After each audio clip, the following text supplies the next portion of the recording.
हाँ तो स्टार्ट करते हैं। Electric field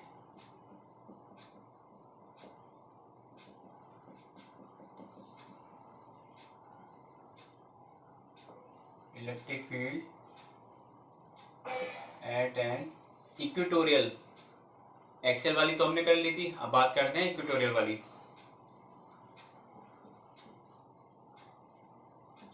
equatorial point of a dipole.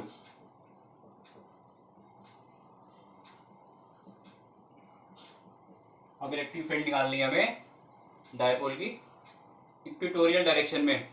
इसका दूसरा नाम है broad side on position. Hindi बोलते से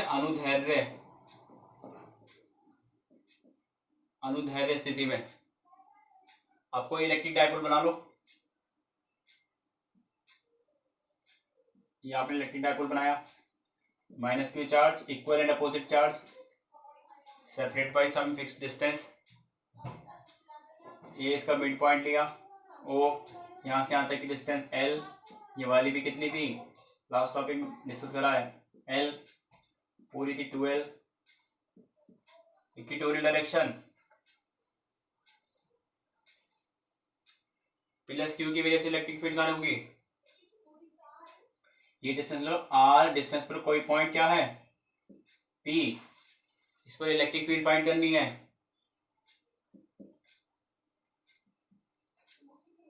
इसकी वजह से होगी बाहर की साइड, प्लस क्यू चार्ज की वजह से इलेक्ट्रिक फील्ड से बोल दिया E1 होगी बाहर की साइड, और माइनस क्यू चार्ज की वजह से इलेक्ट्रिक फील्ड कहाँ होगी,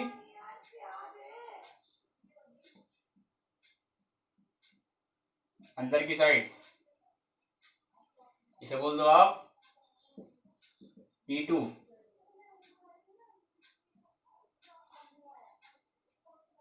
और नेट इलेक्ट्रिक फील्ड कितनी आएगी निकलकर, वाई की साइड E कितनी आएगी, आगे देखते हैं। अभी चार्ज की पॉइंट P से डिस्टेंस बतानी कितनी है। मिड पॉइंट से तो मैं पता है R है, मान ली R, ये कितनी होगी, पाइथागोरस थ्योरम लगाएंगे।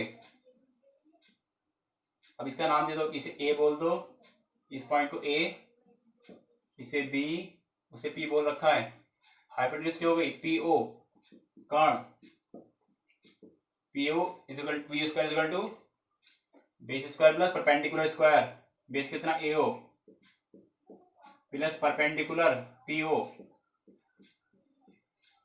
AO L स्क्वायर, PO की वैल्यू है R स्क्वायर, तो PO पावर एटेक रूट चढ़ेगा R square plus L square, दोनों ये भी कितनी हो गई, ये वाली distance R square plus L square, और उधर वाली भी R स्क्वायर प्लस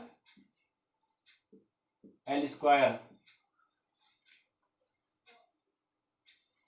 वही लिखेंगे दोबारा, कंसीडर ए डाइपोल। एक डाइपोल कंसीडर करना है, consider dipole consist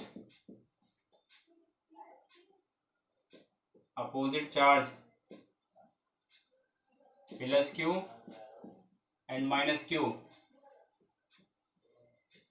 separated at distance, कितनी डिस्टेंस पर है दोनों, 12। इन कहाँ रखे, वैक्यूम में रखे हैं।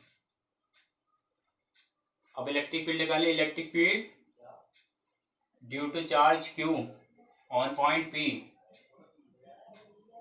Electric field on point P due to charge plus Q।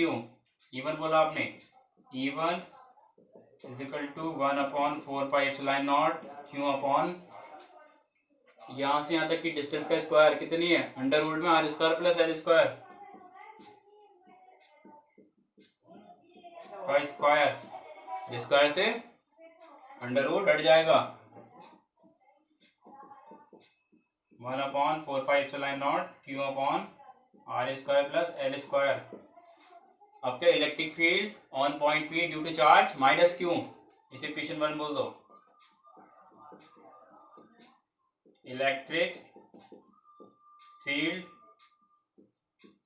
On point P due to charge minus Q. अब माइनस क्यू चार्ज की वजह से इलेक्ट्रिक फील्ड निकालेंगे, उसे बोल दो आप E2 1/4πε0 क्यू अपॉन, यहां से यहां तक की डिस्टेंस दोनों सेम है, अंडर रूट में r² प्लस l² का होल स्क्वायर, स्क्वायर से पावर अंडर रूट इसका हट जाएगा। E2 = 1/4πε0 Q upon r² plus l², इसे इक्वेशन बोलो 2। अब नेट इलेक्ट्रिक फील्ड निकालनी है। अब नेट इलेक्ट्रिक फील्ड कैसे आएगी, इन दोनों की डायरेक्शन तो अलग, ये दोनों की इलेक्ट्रिक फील्ड है तो इक्वल, लेकिन इनकी डायरेक्शन अलग है, तो इसे ए बी के अकॉर्डिंग परपेंडिकुलर और हॉरिजॉन्टल कंपोनेंट में ब्रेक करेंगे। वो देखो कैसे होता, इसे पूरी फिगर को, बस इसे इलेक्ट्रिक फील्ड वाले कंपोनेंट को मैं बना रहा हूँ। ये आपका E1, ये एंगल बोल दो थीटा, यहाँ E निकल के आएगा, और ये है आपका E2, ये एंगल आपका थीटा। इस लाइन AB के परपेंडिकुलर कंपोनेंट कौन सा आएगा, E1 की वजह से E1 साइन थीटा, और E2 की वजह से माइनस की चार्ज की वजह से E2 की वजह से कितना आएगा, E2 साइन थीटा। आपको पता है दोनों की इलेक्ट्रिक फील्ड कैसी है, सेम है, E1 E2 की वैल्यू दोनों की सेम आई है, लेकिन डायरेक्शन अलग है। और इसके जो ये तो है आपके परपेंडिकुलर कंपोनेंट, अब जाएंगे हॉरिजॉन्टल, E1 cos थीटा, ये भी इस डायरेक्शन में, और ये भी इसी डायरेक्शन में आएगा, E2 cos theta.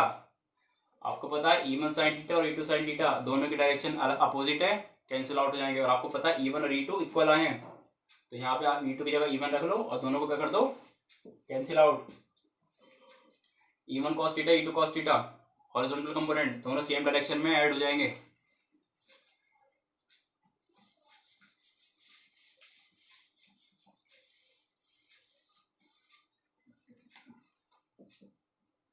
Net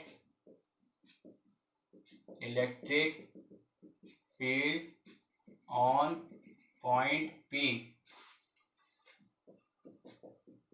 E1 cos theta plus E2 cos theta. आप चाहो उस पे वेक्टर लगा लो, आपको पता है इलेक्ट्रिक फील्ड की वेक्टर क्वांटिटी है, और इतनी समझ आपको आ ही गई है। E1 की वैल्यू कितनी है, 1/4πε0 Q upon r² plus l² cos theta plus 1/4πε, E2 की वैल्यू भी सेम है, 1/4πε0 Q upon r² plus l² और cos थीटा, दोनों सेम टर्म है, 1 1 1 1 2, 1/4πε0 Q upon r² plus l² 2 cos theta, 2 कहाँ से आया, 1 और 1 2।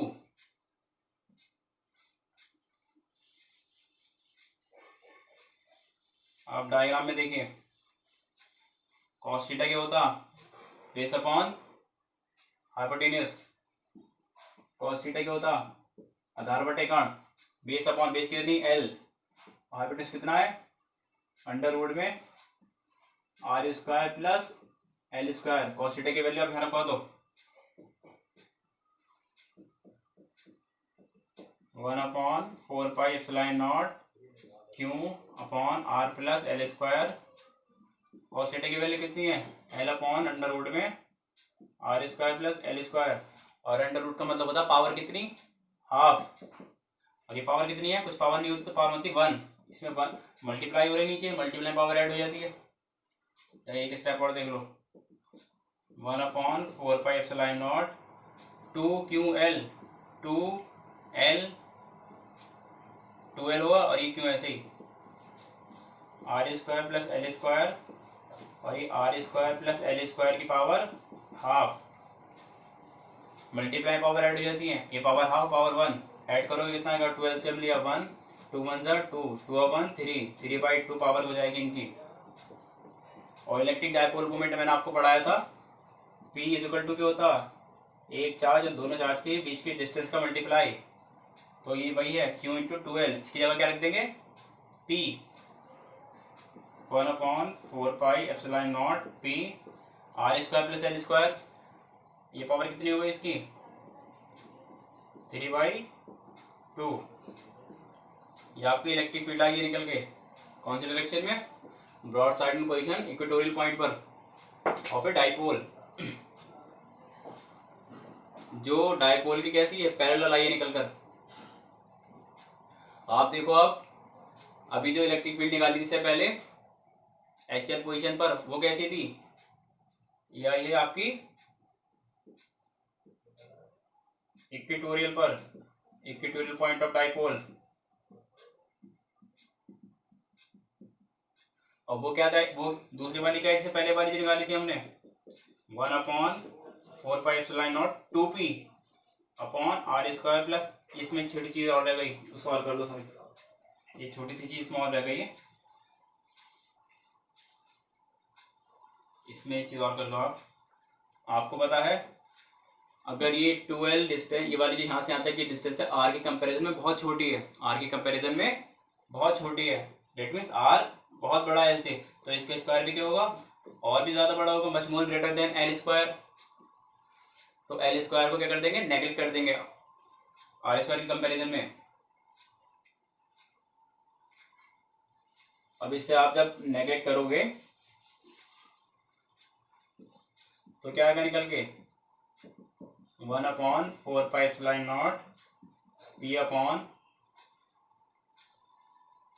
r²। ऐसे ही ये तो पूरा गायब हो जाएगा कि मल्टीप्लाई पावर कितनी, 3/2, 2 से 2 कैंसिल आउट, कितना इलेक्ट्रिक फील्ड निकल गए, यह आपकी net electric field.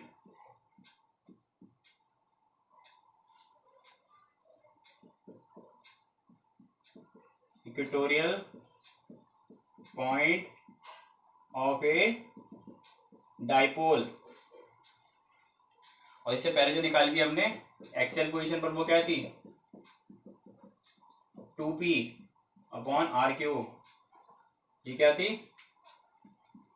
Axial position, axial point of a dipole.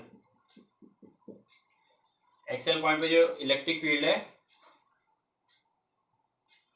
Axial point पे जो इलेक्ट्रिक फील्ड है वो equatorial point of dipole electric field की क्या है, 2 टाइम्स ज्यादा है।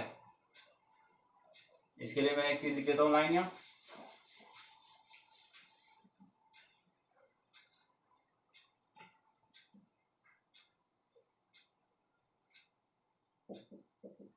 Electric field of dipole in axial, इसका दूसरा नाम क्या था, side on position. Electric field of dipole in axial position